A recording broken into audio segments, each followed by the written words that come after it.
এই রমজান মাসে ইসলামী ব্যাংকের কর্মচারীদের চাকরি হারিয়ে শত শত কর্মচারীরা আজ চাকরিচ্যুত হয়ে রাস্তায় এসে মানববন্ধন। তাদের একটাই কথা যে তারা কিভাবে তাদের সংসারে ছেলে মেয়ে বউ বাচ্চা এবং মা বাবার মুখে হাসি ফোটাবে এই রমজান মাসে। তারা এই রমজান মাসেই যেন চাকরিচ্যুত হলো এবং চাকরি হারাতে হলো। শুনুন বিস্তারিত স্বপ্নতা টিভি থেকে।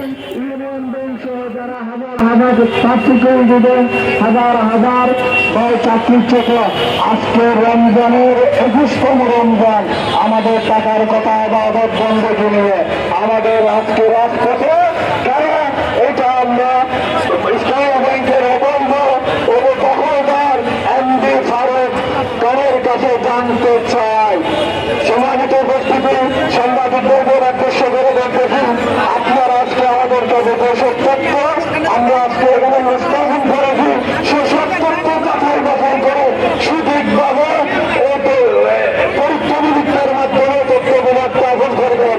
আমরা কোনো বিভিন্ন ইনফরমেশন এখানে দিচ্ছি না।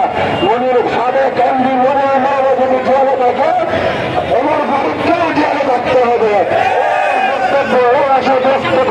আমার বক্তব্য এখানে শেষ করছি।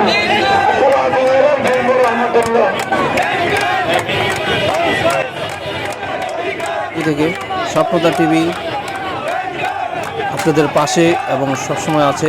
লাইভ সাবস্ক্রাইব করুন এবং ফলো দিয়ে সাথে থাকুন।